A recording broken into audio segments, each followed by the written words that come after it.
Yo, what's good, everybody? Welcome to the On This Day in MLB podcast. I am your host, Ricky, and that is our other host, Kevin. And this week we are What's up, coming with guys? episode number 26. We went over the 25 hump last week, and we're just excited to bring another episode. This week, Kevin whipped up some cool, fun articles, some cool events that happened dating back to the 90s and then more recently in 2011. So today we're going to go through those features. We're going to cover some news, and then we will do another pack battle. Cards are courtesy of Kevin, and we're chasing the top rookies of the 2023 Series 1 set. So yeah, all the important links will be down below. I won't get too long-winded with that. Just go check them out. We have a bunch of cool stuff down there. And without further ado, do you want to lead it off, Kevin? Yes, sir. So the first feature we got for this week is from March 27th, 2011. A burglar breaks into a rental home in Tampa Bay, no, in Port Charlotte, Florida, excuse me, and steals approximately $50,000 worth of electronics and jewelry from three Tampa Bay players: David Price, Reed Brainiac, and Evan Longoria. This post, you put up this post, right, bro? Yeah, and there was a couple fights in there, many Yeah, comments. this one caught fire, so that's why we kind of chose this one to highlight this week. So the players were renting a home together during spring training, and among the items that were taken were an AK-47 rifle. For some reason, that's the thing that sparked the most conversation in the comments. A 60-inch flat screen TV, which I don't even know if it was theirs or if it was just part of the rental home. I know, Three for iPads, real. two Xbox consoles, headphones, David Price's laptop, and several of Price's high-priced watches that were in a bag of clothes. So it happened during a spring training game while the O's were at Charlotte Sports Park in Port Charlotte. And Longoria said that this is a direct quote that I saw. They took pretty much everything that was ours inside the house, Longoria said. So that kind of led me to believe that it was an inside job, bro. Like whoever was renting that home to those three players was like, hey, there's some stuff in there to some guys, and kind of gave them the tip. Because what a coincidence that only the items that belong to the players were missing, bro. Nothing else in the house was touched. Yeah. No, uh, yeah, that's a good point. go and to continue on, it was a rough March for Longoria. He was doing good at the plate, 250 with 3 home runs and 10 RBI as far as spring training goes. But earlier in March, he had his car stolen in Arizona while he was in Florida, of course. It disappeared while it was in a shop where it was being refurbished. So bad luck for Longoria that March, man. Yeah. And And you said you found an article for something on these guys, or what were you so gonna just touch on? when they asked Longoria about the gun and he said it's a personal item, Okay.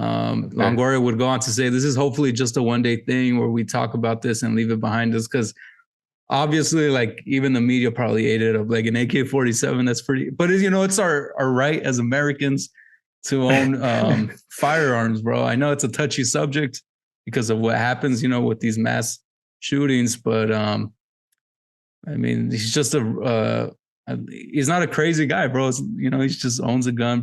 Many regular, normal people own guns. Right. Um, he went on to say, we didn't lose anything that's going to prevent us from playing baseball. That's the focus. Hopefully we can find out who did this and move forward. And Kevin mentioned that they lost watches and the Xbox, the TV, the AK. I don't know if you said the total amount, but they're saying it was around 50,000 that they lost in total. I did mention that, but then I also read another article that because David Price lost a few watches, Mm, but he didn't have like all of them insured or whatever, so he couldn't claim none of that. He couldn't claim his full. He couldn't recover everything that he lost. yeah. So basically, he estimated that he himself lost more than 50 grand that day. Oh, yeah, you're right. Because he's So the that first one to that's discover it, huh? Yeah, because he's a pitcher, so he went home early from the game, and he walked into that, and he called the other two guys, and they ran down there and saw what happened. Yeah. And as far as that car, it was a 1967 Camaro. So I mean, it wasn't just like some. And Kevin said it was getting refurbished, so it wasn't just some like newer car. It's a car that's they probably tracked it down, but it's finding pieces and parts for that car is not easy. I found, or I read an article that said they never found it. It was probably broken down for parts. Broken down yeah, exactly, bro. Broken down for parts. Like you just said, it's probably hard to get parts for that car. And that's exactly what they did. Yeah. Hopefully he had a good insurance policy on that thing, man. But yeah, and just to pass it back to you, he just ended up saying it's unfortunate. You just hope that karma catches up with whoever did it. And talking about karma, you said before we recorded that they ended up catching the guys, right? Yeah, I found another article, two of them actually. One of them mentioned one guy, and then the second article mentioned the second guy.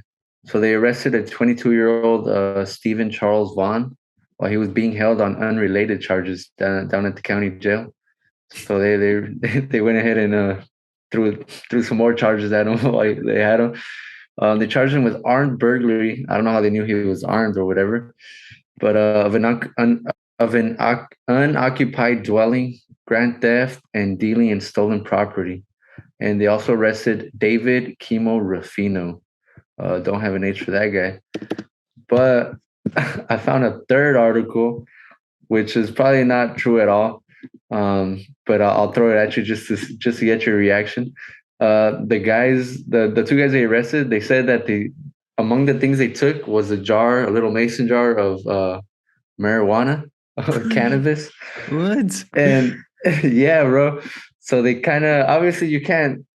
It's a rental house. It was probably the rental owner or whatever, or it's probably a made up lie, and but they tried pinning this on the players that, oh, you guys had weed in the house, so you guys have you guys had weed and guns in the house. Like, what are you guys doing?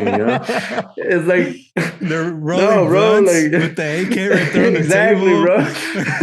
playing Xbox at 3 a.m, bro. It's not a trap house. It's not a trap house, bro.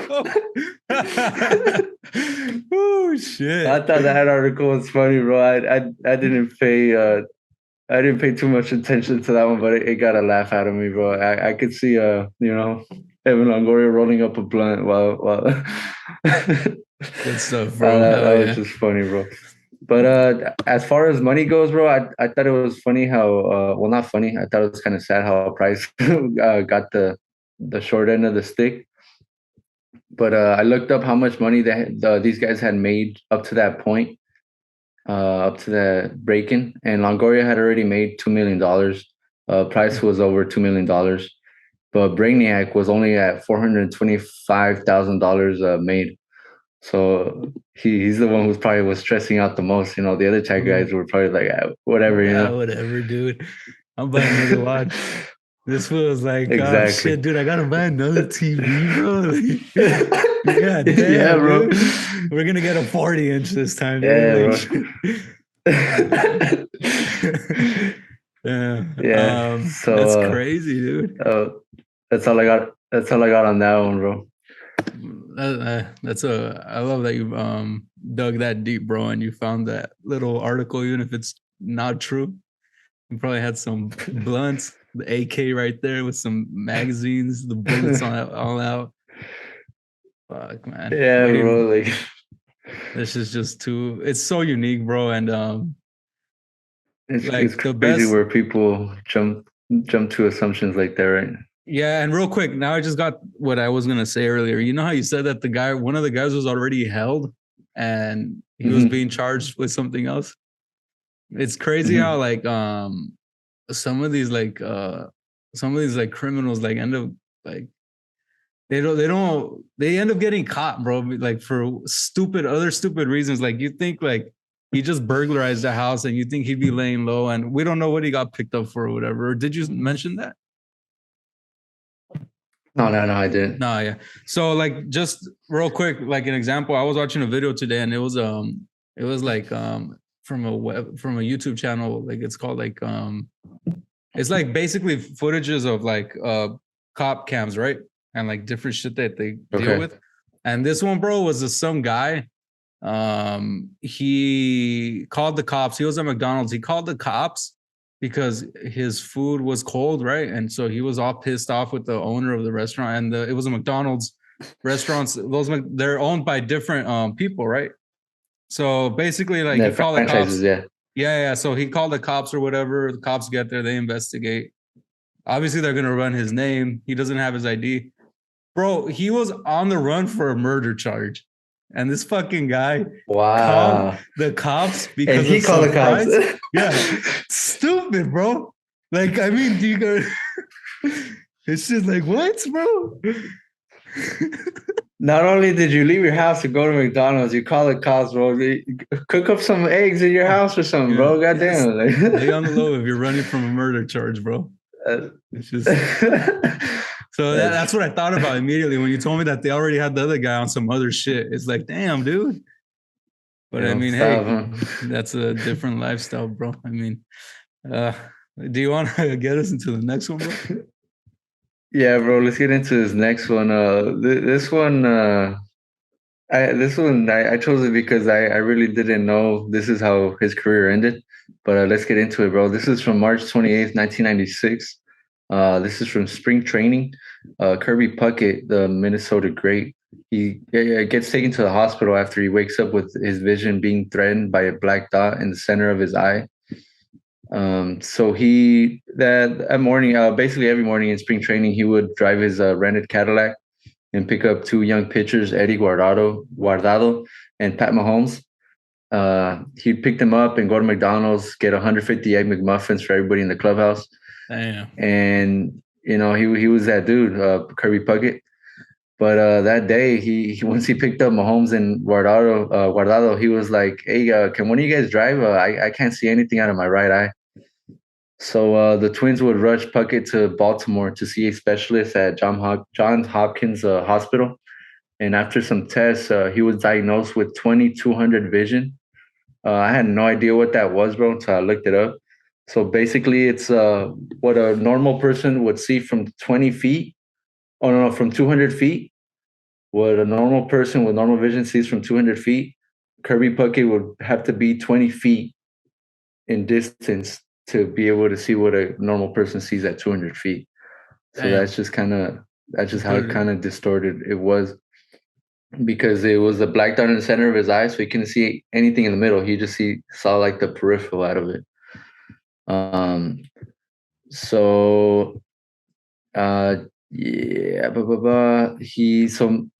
He began the 1996 season on the disabled list.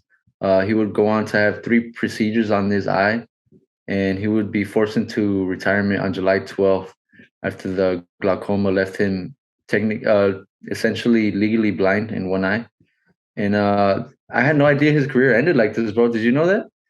I didn't until I posted this last year, and I looked into it a little bit, and I was like, damn, this is the reason he retired. Yeah, bro. I had no idea. So nothing popped. There was nothing detached. The doctor said it was just the pressure building up behind the eye for 35 years. And finally, it just got to the point where he gave out.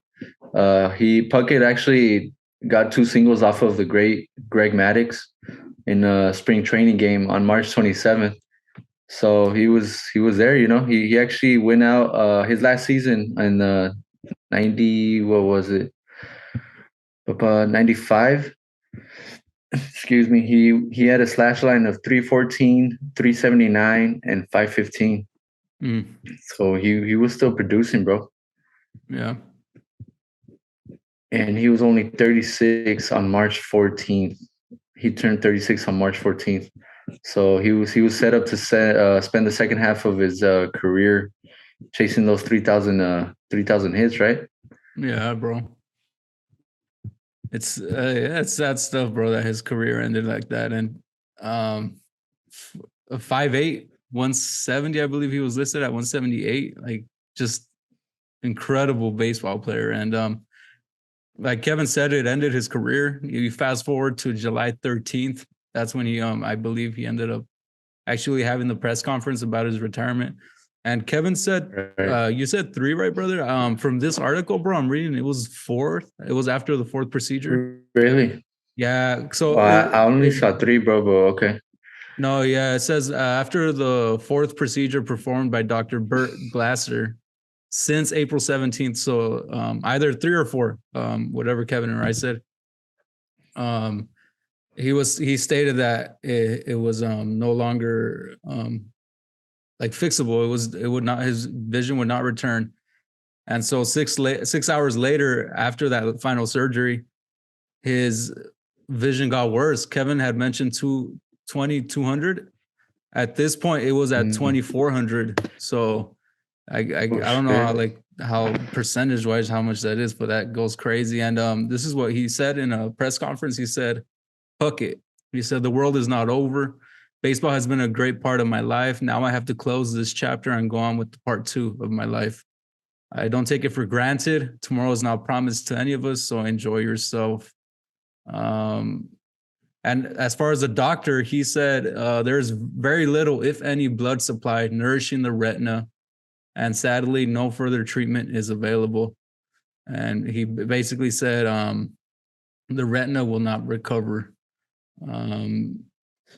It's just crazy, bro. That little freak accidents like that, I guess, happen. And I mean, damn, bro, I can't imagine. Like that photo is crazy too. That's the thing, bro. It wasn't even an accident, bro. No, but like nothing happened. Yeah, but it's like a freak thing, like that. Yeah, freak occurrence. Yeah, like within your body system. Nothing led to it. You know, exactly. like nothing caused it. That's the scariest part, I think. Exactly, bro. Like it's just like that. He did nothing to. And the couple articles I read, I'm pretty sure you saw it too. That he was perfectly healthy.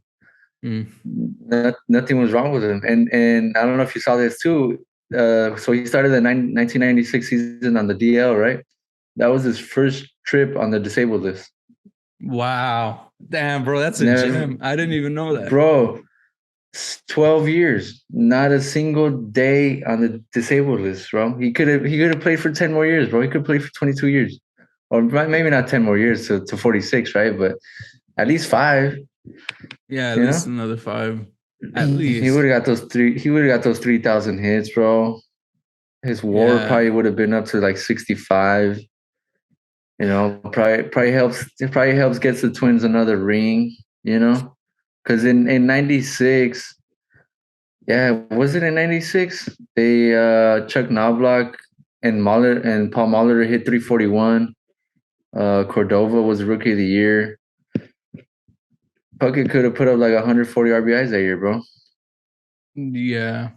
I mean, it's just a freak accident, and like you said, he would have gotten to those numbers. I'll let you get into the gems, but just so like the listeners know, 2,304 hits, 207 home runs, a 318 batting average, OPS 837, and an OPS plus of 124. So he was a hitter's hitter, man. The guy could hit, and not at a big frame either. Not like what you're used to seeing now, you know. Nah, bro, 5'8". Oh shit, I'm 5'7", bro.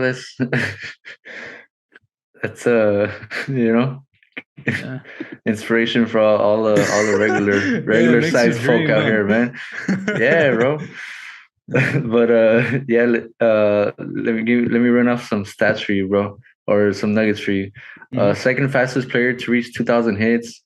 Collected more hits in his first 10 seasons than any other player in that century, the 20th century. 5 seasons of 200 more hits. Led the league 4 times in hits. Gold Glove 6 times. Top 3 in MVP 3 times. One World Series ring. I mentioned that earlier. He played in 2 of them. Won 1. So one myth or one story that was running out there. He actually got hit in the face towards the end of the 1995 season on September 28th by Dennis Martinez of the Cleveland Indians. Yeah, they were the Indians back then. They're the Garnies now. I had to break that habit. So he was hit on the side of the face, on his left side of the face. Obviously, he's a right-handed batter. But so people kind of started connecting that that's what caused the eye to go bad. But even the doctor John Stoibs, I have no idea how to say that name. He's the one who confirmed that it had nothing to do with the glaucoma in his eye. Not only were they not related, but he got hit in the left eye and the glaucoma was in the right eye. So, nothing to do. And Dennis Martinez felt bad, bro. He even thought he was the one who caused that shit. And after they confirmed that it wasn't the case. But yeah, bro, I didn't realize glaucoma was that serious of a thing. As far as I knew, it was just back in the day, it was a way to get your weed license, Yeah. So it's kind of scary what I was reading about glaucoma, bro. So I'm gonna be scheduling a couple eye exams for what are like me and my love. What is it like glaucoma? What was that? It's just I so I didn't really look into it what it is, but it kind of just deteriorates your eye. But there's eye exams that can catch it. It can prevent it. And so you can kind of, if you can catch it before it becomes a problem, you can prevent blindness, bro. Damn, bro, you're scaring me. Bro, I scared myself, bro. I scared myself. I looking up medical shit, bro.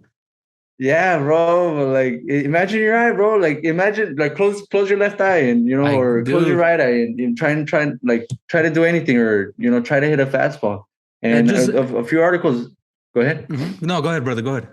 I was just gonna say that a few articles I read was that he would try taking BP, bro. Like he would try taking BP, and he couldn't hit a 90-mile-per-hour fastball. But he could hit like a soft toss fastball, 50-mile-per-hour fastball in the cage with one eye, But imagine trying to do anything with just one eye. I probably can't even wipe my ass with one eye, bro. And this dude is still hitting soft toss, bro.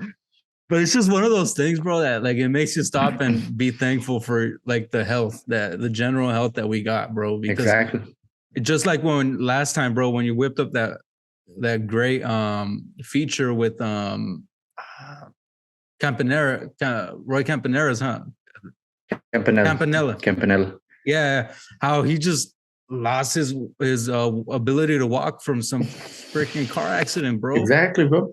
And it's just like, how often do you like not think about the fact that we're seeing or just walking and like man couldn't walk anymore, bro. This guy could not see anymore. And it's just like, damn, bro. It just makes you thankful, Exactly. Yeah. And just sucks that we got his career cut short, bro. But he was definitely an all-time great. Yeah. So you want to take us? Let's jump into this last. Yeah, let's jump into this last feature for the week. So this is from March 30th, 1992. The Chicago Cubs acquire Sammy Sosa and Ken Patterson from the White Sox for George Bell. The Cubs and White Sox don't trade too often, of course, but this one was one where the Cubs clearly got the best of the White Sox. So the White Sox got a veteran outfielder in Bell, and the Cubs ended up getting one of the most powerful hitters to ever play the game, regardless of the PEDs. Sosa was only 23 when he played his first game for the Cubs. He would go on to hit 545 home runs in 13 seasons with them. He had a 58.8 WAR with the Cubs and 139 OPS plus. He became a 7-time All-Star, 6-time Silver Slugger with the Cubs, led the league in home runs twice, and hit 40 home runs 7 times, bro. Bell was a former MVP in 1987 with the Blue Jays and was coming off an All-Star season with the Cubs before they traded him. And I got some quotes from the GMs, bro. This is what the White Sox GM said. He said, "We got the guy we wanted. We got the pure hitter." Real quick, when this is right after the trade? Right after the trade. Okay. Right Okay. after the trade. Okay. You know, the guys hadn't even gotten to the other clubhouses. This is Yes, right. yes, yes. You know, as Perfect. soon as the news broke. And then the Cubs GM, Larry Himes, he said, "What we're giving up is an outstanding hitter in George. George will always be a good hitter. He's going to fit in very well with the White Sox lineup. And as far as Sosa, he said he's an outstanding defensive ball player who will add speed to our ball club. We were the worst team in allowing doubles last year, and with Sammy, that's going to change." So think about that. They got him for his glove, bro. And his speed. They got Yeah. him Oh, they exactly. both Got him translate. for his Yeah. glove. Damn, But dude, those are gems. yeah, bro. So as far as Bell goes, he ended up playing 2 seasons in the White Sox after retiring in 1993, dealing with some knee injuries. He did play a full season in '92. Had a pretty productive season in '92 actually, but only 102 games in 1993. 217 average, 13 home runs. He was left off the postseason roster, bro. He did not play in the postseason that year, and he was released in October. Yeah, bro. And the Cubs had actually signed him to a 3-year deal before the '91 season, and they flipped him right away, bro. Bell had a -2 WAR in 90 and -0.2 WAR in 1992, his one good season with the White Sox, and a -2.5 WAR in 1993, bro. Damn. So this is probably one of the most lopsided trades I can ever think of, bro. Yeah. To the defense of the Chicago White Sox GM, from 1989, which was his debut, up until 1991 when they traded him, he played through the 1991 season with the White Sox. These are his numbers. Now that's a total of 1, 2, 3 seasons. Ages 20 to 23, 22. So that's the thing I'll knock him on, bro, giving up pretty young. But in that time frame, 327 games, 235 hits, 116 RBI, 295 strikeouts, OPS 650, OPS plus 82. So he was well below average. They were looking at some numbers. They were probably like, "Hey, it's one of those things, bro. You cannot predict the type of success Sammy Sosa would have. I mean, I guess you can, bro. But like you said, I got something for you. I got something for you. I got something for you a little later to rebut that, bro. okay, But keep going. Yeah. You like I said, you really can't predict these types of things. Like he would go on to have that home run chase with McGwire, become the face of baseball in the late '90s. Yeah, that home run chase. Yeah, and like Kevin said, they got him for speed and defense, but he ended up becoming more than that because even in that that '93 season, Sosa had 36 stolen bases, which is really great, bro. And he didn't have an above average OPS until '93. That's when he really started shining, and he took off from there. Had an OPS plus every year up until 2005, which was his last season. Won an MVP in '98, and rightfully so. I mean, what can you say, bro? They did give up one of the greatest hitters of our time, and I mean, yeah, bro. Yeah, I have his I mean, card you and obviously Diamond Dynasty, and I hit a home run with him the other day. sick. What were you gonna say, brother? Sorry about that. So yeah, like like obviously it wasn't working out for him, and before even back in Texas because he got signed by the Texas Rangers. Sammy Sosa did, right? Mm-hmm. So obviously he had the tools, but it was just raw talent, and obviously something clicked in while he was in the Chicago Cubs jersey, right? Yeah. But I said I had something for you as going back to that trade. So he was traded backtracking a little bit. In 1989, he was traded from the Rangers to the White Sox for Harold Baines and Fred Manrique. Mm-hmm. Larry Himes was a White Sox GM who traded for Sosa. And he was the Cubs GM in 1992 that traded for Sosa from the White Sox. So that guy saw it, bro. That guy knew. Shit. That guy saw something, bro. Damn. He knew. And he kept it so humble too, bro. Like, we're getting him for defense and speed. Exactly, bro. Exactly. That's so he fleeced him, bro. Man. He fleeced him. I don't know what he saw. What that man deserves a statue outside of Wrigley Field, bro. Like, yeah, I don't know how much that guy made in his career, but he deserves every single cent he made and more. Yeah, that reminds me. That's such a great little pickup right there, bro. And it reminds me of the one that you gave us the other. I think it was 2 weeks ago with Edmonds, that they traded for the GM traded for the Cardinals. They traded for Edmonds and then they flipped him for Freeze at the end, and it's just like, yeah, bro, some great people back there, Now that's a good point, bro. Some of those front offices. So all you gotta do is have one guy that believes in you, I guess.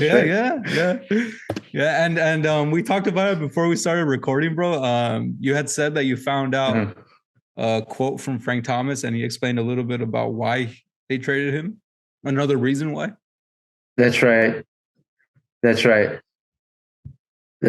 So Frank Thomas, and this was an article. I think I have this right. This article was from June 23 to 2022. So this was just last year. He was on. Go ahead. No, I was just gonna say. I believe the article is right, bro, because that's pretty new. The quote that I think. Yes. So Frank Thomas said, the Big Hurt. He said that Sosa got traded because he wouldn't work with hitting coach Walt Herniak. He said he didn't want to change his swing. So the hitting coach was trying to get him to finish his swing with just one hand on the bat, let go with the other hand. And Sammy Sosa didn't want to do that. So I'm not sure how true that is as far as what Frank Thomas said. Obviously, it's true that he didn't want to work with a hitting coach, but I'm not sure if that's what led to him getting ran out of there. Maybe the White Sox were just gave up on him. Yeah. Was that what you found too? Yes, sir. Same thing. It's from, I think I got this one from like Yahoo or something. But do you blame the hitting coach for trying to help him if he's hitting 233 and then 203? It just goes back to it's one of those things, bro. It's such a obviously now, bro, in hindsight, just it's clicks, how can you fuck up? Yeah, but But maybe it was just a way he was, maybe just the way he was receiving the information from the hitting coach. You got to find a balance. Yeah. Maybe, I don't know. It just changed the course of history, bro. In my opinion, because imagine the Rangers don't give up on him. He stays with the Rangers through those late '90s. Maybe they win a World Series down there. Yeah, that's a good point. It kind of just changed the course of MLB history, and he gave us that great home run chase in the late '90s. And one more nugget for you, bro, before we get into the news portion of this podcast. He was the first player to hit 60 or more home runs in back-to-back seasons. Mm. Mark McGwire did it as well that year, 98, 99. But Sosa was the first one to reach 60 in both those seasons. You know what I'm saying? Yeah. He got there first. Mark McGwire obviously hit more home runs, but he got there first. I thought that was kind of cool. Yeah. And now after seeing the Judge historic home run season, he ended up with 62? And then McGwire and Bonds have I think Bonds has a record at 71, and then McGwire had it before at 70. It just makes you like, damn, bro, these guys had 8 more home runs, 7 more home runs, It's like a whole month and for some people. They did it consistently, bro. Like they did it back-to-back 60 home runs. Like I don't think Judge will hit 60 this year, bro. I don't even think he'll hit 55. Yeah. I don't think people understand how hard it is to hit 60 in back-to-back seasons like that, bro. Yeah, because just real quick to highlight it, like Kevin said, 98, 66 home runs for Sosa, 99, 63, 2050, 2001, 64, 2002, 49. He hit in 2004, bro. At age 35, he hit 35, bro. It's just like, god damn, dude. Yeah, bro. It's like, yeah, definitely one of the best sluggers of our, not of the whole sport, bro, but of our generation, bro. Yeah. Just sucks that he gets hit with the PED stuff, but it is what it is. We'll leave that topic for another day. Let's get into this news section, bro. Yes, sir. So this was from opening day. Adley Rutschman from the Baltimore Orioles goes 5 for 5 with a homer, 4 ribbies. He's the first player since 1937 to go 5 for 5 with a homer on opening day, and the first catcher with 5 hits on opening day since 1900. 1900. He's yeah, bro. He's one of my favorite young guys in the league right now. I think he's gonna do great things. Kind of reminds me of Joe Mauer almost, bro. I know we talked about him last week, right, or 2 weeks ago. But yeah. That was a good talk. Yeah. Just that slugging catcher, bro.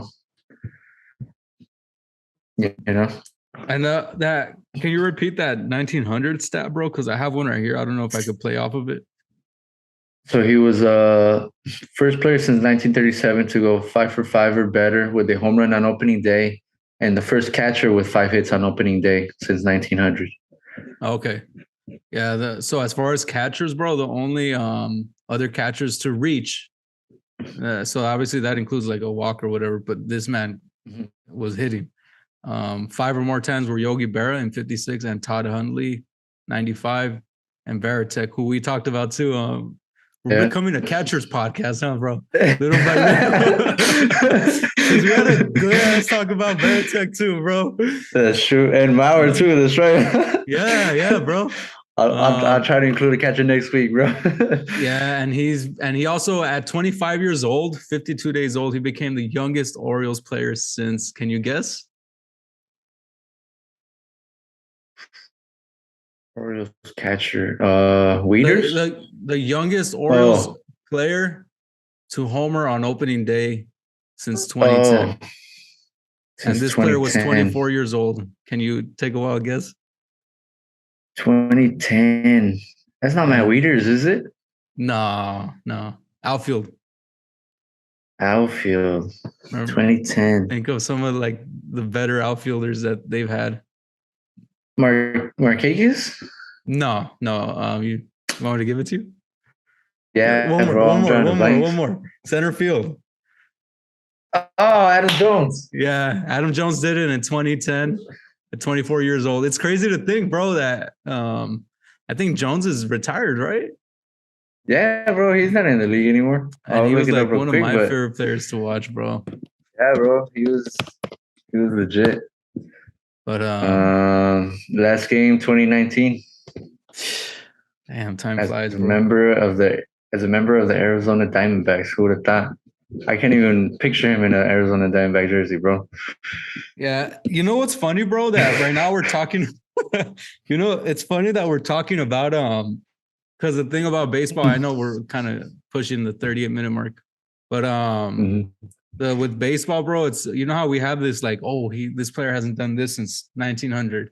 Last player to do this was in 56. You get me? So I was at with my mom's house a couple of days ago watching the Angels home opener, which we're gonna talk about in a bit. And I was talking to my brother, and he was telling me my brother watches more basketball and football, and he's about 24 years old, 25 actually.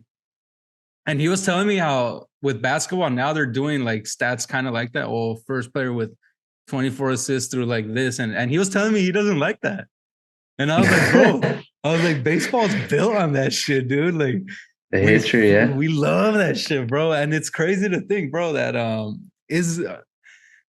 I know they're starting to do it more in other sports now, bro, because every now and then too, I see that like if I'm watching a football game over there where it's like, he's had this many games, this streak, and it's like, I eat that shit up. I know you do too. But it was just kind of like a shocker for my brother to tell me that. I was like, damn, dude. And maybe it's just a difference in generations, man. By the I way, don't he's know. a Raiders fan and he's a Clippers fan. So if you guys want to roast him, what else do That's you funny. got for Rushman, bro? If you got Yeah, any. that's it on Russian, bro. That's it on Russian. All right, brother. Take us into the next one. So the next one is the infamous Anthony Rendon incident. This was from opening day as well, right? I believe so. I don't think it was opening day. I think it was opening series.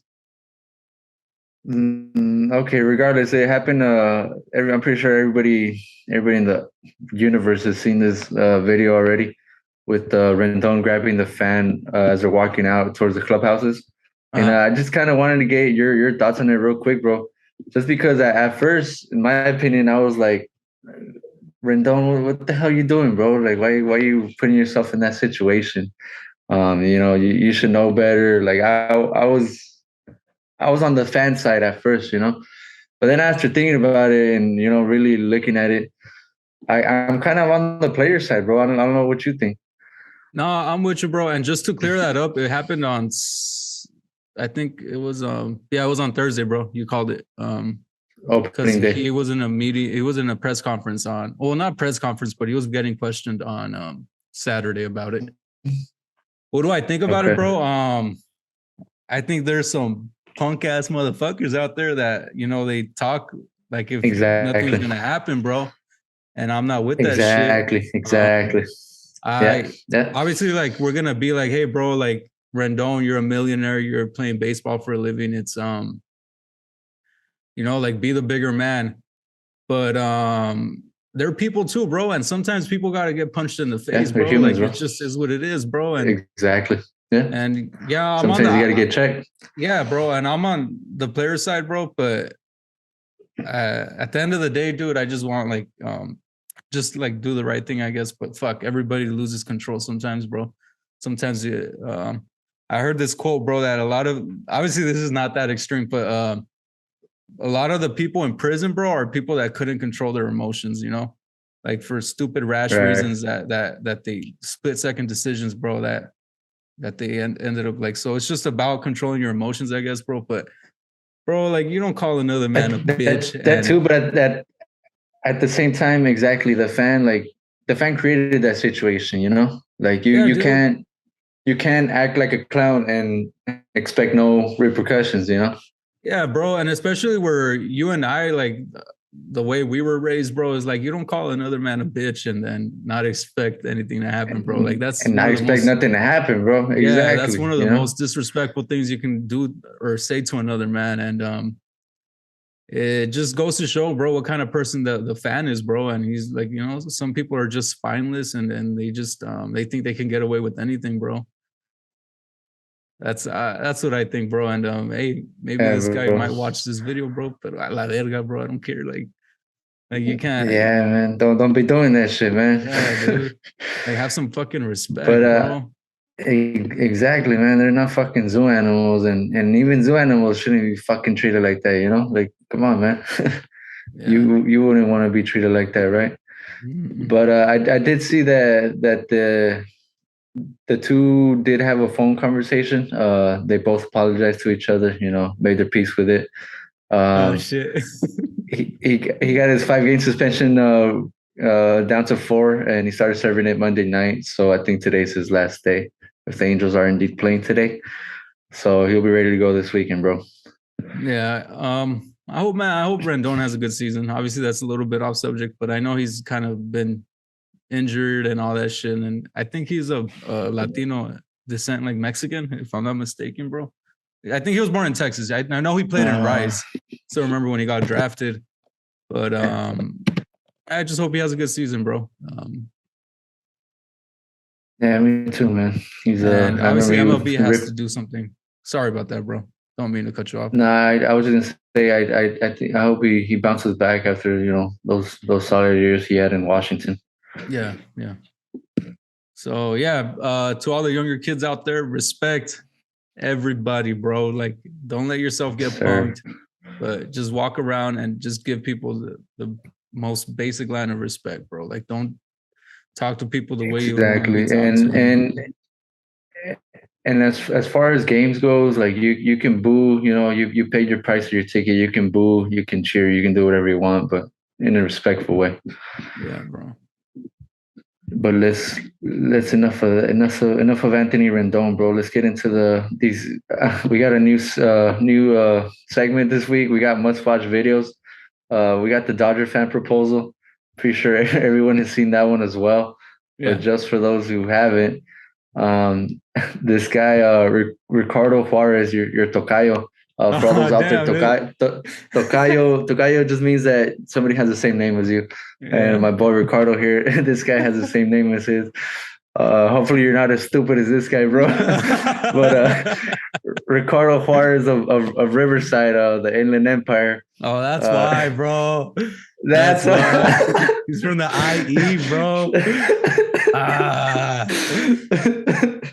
Shout out to all the people from the IE, especially our guy Jesse out there in Victorville. So he proposed. He had the great idea of proposing to his fiancée Stephanie Gutierrez. So his original idea was to do it and sitting in the bleachers, but of course he got a little too sauced up out there in Dodger Stadium. So the light bulb went on, and he said, "I'm gonna do it on the field, right?" Yeah, obviously not the greatest idea in the world, but the reason why I want to talk about it, bro, was that the tackle by that security guard, bro. That guy was waiting his whole life for that, bro.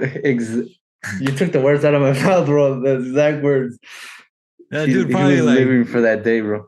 Yeah, there was no need. There was no need for that. There was no need for that. I get it. Nah. This guy's a clown. There's no need to do that, right? Yeah. But this guy was on one knee, bro. He was posing absolutely no threat to anybody in the world, and there was no need for that, bro. Like, luckily he didn't crack any ribs. He did end up going to the hospital.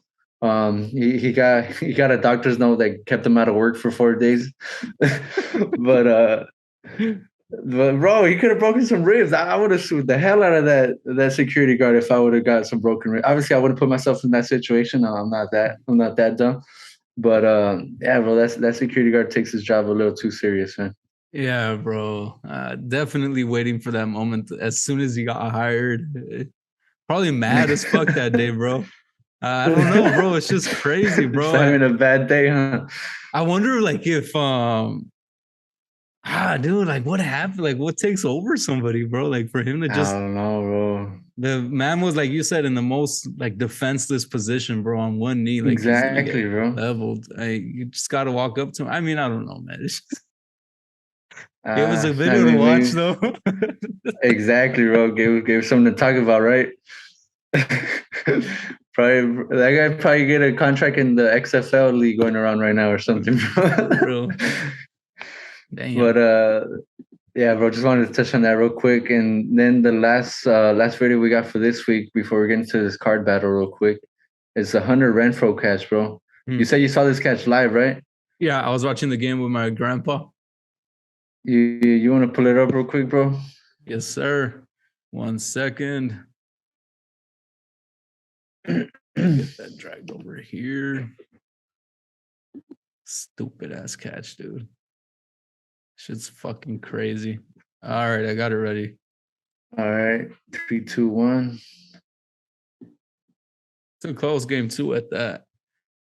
Got Ohtani on the mound. Bro, so he gets turned around, bro. He just sticks his glove out there, huh? Dude, and so when I saw it live with my grandpa, I didn't say it out loud, but I was watching and I was like, oh, he took a bad route. Because as soon as you see him flip, it's like, oh, shit, dude. Like, he's not reading it well. He just... Bro, that's one of the most hopeless feelings as an outfielder when you see the ball trailing like that. Oh, my God. Yeah, dude. Definitely a unique catch. And I put money on it, bro. Not a lot of money, but I doubt he can repeat that, you know? Oh, hell no, bro. That's one of the luckiest catches I've ever seen, bro. That's one of my favorite catches I've ever seen, actually. That's like, look what I found, bro. Bro, so trip out. Because, so on MLB The Show, if anybody that plays it knows that certain live events, they boost a player's card. And his card was at 99 because of that catch. I actually have him on my team on Diamond Dynasty. Wow. So yeah, and it says right there, made a no-look catch. And he was 99 for Really? like 4 days. Yeah. That's pretty cool. Shout out to that catch. Oh man. Yeah, bro. I fucking love this sport, bro. Like exactly, bro. And then that happened on opening day. Like I was just, yeah. I love baseball, bro. I can't get enough of it, you know. I'm with you, brother. I'm with you. Yeah, bro. So shout out to baseball, man. Thank God for the first week of baseball. Yes, and, sir. Let's get into this pack battle, bro. Let's do it. So, Kevin, 2 more packs today. Yes, sir. Kevin blessed us with some Topps 2023 Series 1 packs. We are chasing some of the top rookies. God, I don't know what I did with that list, bro. I think I have it right here, actually. Just so we can have something to go off of. So the list I got is from Scotty B Cards, I believe. There it is. And we're chasing top rookies like Gunnar Henderson, Michael Harris, Adley Rutschman, who we just spoke about, Riley Green, Gabriel Moreno, Miguel Vargas, Oswaldo Peraza, Brett Beatty, Tristan Casas, players like that. So, and we will open 2 packs, which is 28 cards. From the 28 cards, we will pick 5, and whoever has the best hand at the end wins. So yeah, do you want to lead it off, brother, or? Yeah, bro. I'll start it off. I was just trying to pull up your list. Okay. So did I send it to you? No, I got it. Yeah, I got it. Perfect. I was just trying to find it. Cool. So we got the first pack here. I don't have the blur thing on, right? I don't think I do. Put down. First one we got Travis Swaggerty. It's a rookie card. So hopefully he makes it to the Hall of Fame, right? I don't think he's on the list, so. No, he's not. Not on the list. We got Rendon Grichuk, Rockies. We got Luis Garcia, Nationals. Why the hell do they alternate like this, bro? We got Albert Almora, Cincinnati Reds. That shit gets annoying, huh? Yeah, bro. We got Abraham Toro, Seattle Mariners. We got Willie Adames, Milwaukee Brewers. I really like his glove, bro. Yeah, and if you see, look, O'Neal Cruz, huh? Ooh, O'Neal Cruz, bro. Second year card. So that's a nice one to put to the side. Card. If you look in the middle of your deck too, bro, there's something coming up. It's either an insert or you can see how one's a little darker. Ooh, okay. Or thicker even, bro. If it's thicker, next even one better. We got. That's what she said. We got Peter Alonso. We got Peter Alonso on the Mets. Sorry, bro. No, you're good, bro. Is that Mountcastle? We got our boy Adley Rutschman, bro. We got Adley Rutschman. There you go, rookie card. Rookie card, bro. That goes up, bro. That's what's up. And we were just talking about him, bro. Hell yeah. We got a Giants card. Celebrating a walk-off, looks like. Tyro Estrada on there. Next, we got a 3. We got Schwarber, Lonzo, Riley, the league leaders. Looks like home runs, average, or I have no idea, bro. Home run leaders, probably. Next, we got Wild West when the Padres clinched. We got 3 more. We got Urias, Alcantara, and Freed, NL pitchers. That's probably ERA leaders, huh? And last, we got Kalu Smith. And that's it for the first one, bro. Damn, so you got 2 bangers out of that one, huh? Hell yeah, bro. Here's my pack. Damn, so I got to get something here in order to try to keep up with Kevin right here. Oh, there we go. We got a Miguel Vargas. That's on Scotty B's card. That was your first card? Yeah, that's number 11 on the list, though. Anthony Santander. I'm hoping he does well because he's on my fantasy team. Paul Sewald. Nolan Jones, who is not on the list. There we go. Ketel Marte. Oh, I fucking love those jerseys, bro. The Serpientes. Those are so Oh, clean. You know which ones I'm talking about, right? yeah, the D-backs one. Yeah, Roberto Perez, Adrian Hauser, Cal Rayleigh, Tyler McGill. So this is one of those cards where on the back there's a code, I guess, and I can pick a game in which I think Luis Robert will hit a home run, Oh and shit! from there, I guess I win something. Oh, we got a cool Really? rainbow, Ozzy Albies, so that obviously makes the list. It's a nice little landscape card of him sliding. David McKinnon, Marcel Ozuna, the infamous video of him saying Osuna of the Braves to the cops when he got caught for a DUI. Taylor Rogers. Shout out to that Luis Robert card. I actually have I don't know if you've seen the video, bro, or I made a video a long time ago. I have a Luis Robert rookie card. It's a rookie debut. It's gold, and there's only 50 of them. I got number 16. Oh So, yeah. shit! Nah, bro, I didn't see that. It's pretty cool. Yeah. You wanna open up your? That's the second one here, bro. First one, we got our boy Vladdy Ooh, Jr. that's a nice one. We got the old guy Joey Votto. We got Brad Miller, the Rangers. Talking about your boy Luis Robert. I hope he has a good year this year, bro. Hopefully he stays healthy. We got Kevin Kiermaier of the Rays. I don't even think he's on the Rays anymore, is he?